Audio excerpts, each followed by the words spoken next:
యెషయా గ్రంథము 9వ అధ్యాయము. అయినను వేదన పొందిన దేశము మీద మబ్బు నిలువలేదు. పూర్వకాలమున ఆయన జెబూలూను దేశమును నఫ్తాలి దేశమును అవమానపరచెను.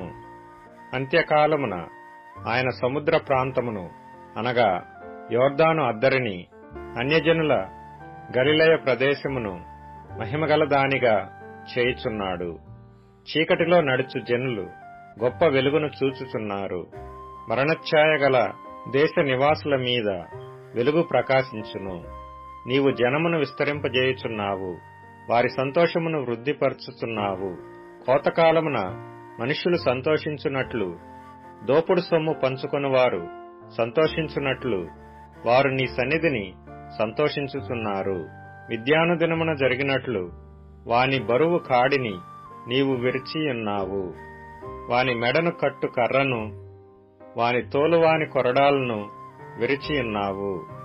యుద్ధపు సందడి చేయు యోధులందరి జోళ్లును, రక్తములో పొరలింపబడిన వస్త్రములను అగ్నిలో వేయబడి దహింపబడును. ఏలయనగా మనకు శిశువు పుట్టెను, మనకు కుమారుడు అనుగ్రహింపబడెను. ఆయన భుజము మీద రాజ్యభారముండును.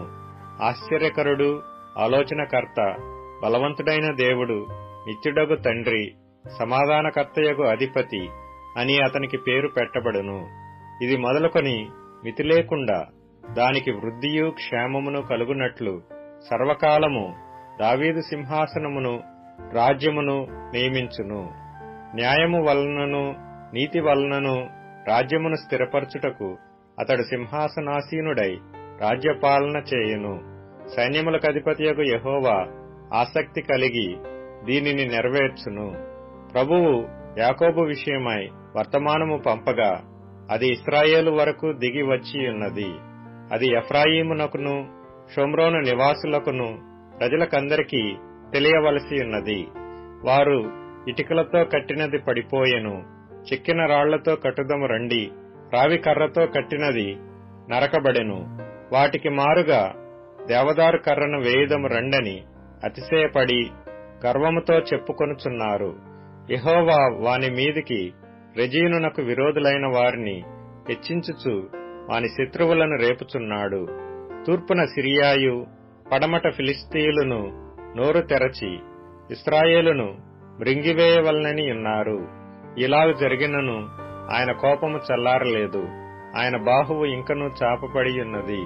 అయినను జనులు తమ్ము కొట్టిన వాని తట్టు తిరుగటలేదు, సైన్యములకు అధిపతియగు యెహోవాను వెదకరు.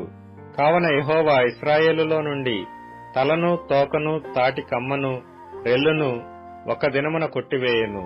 పెద్దలను గనులను తల, కలలాడు ప్రవక్తలు తోక.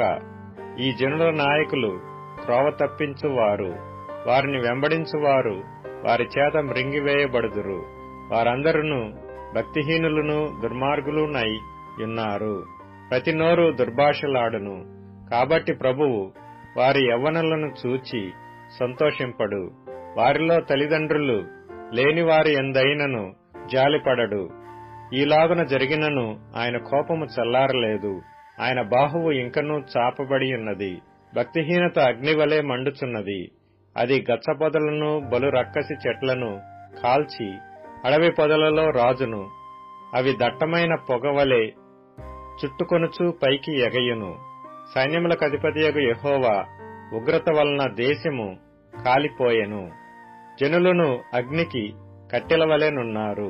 వారిలో ఒకనినొకడు కరుణింపడు.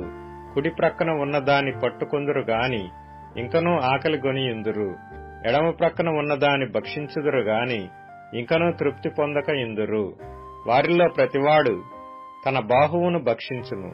మనష్షే ఎఫ్రాయిమును, ఎఫ్రాయిము మనష్షేను భక్షించును. వీరిద్దరూ ఏకీభవించి యూదా మీద పడుదురు. ఇలాగు జరిగినను ఆయన కోపము చల్లారలేదు, ఆయన బాహువు ఇంకనూ చాపబడి ఉన్నది.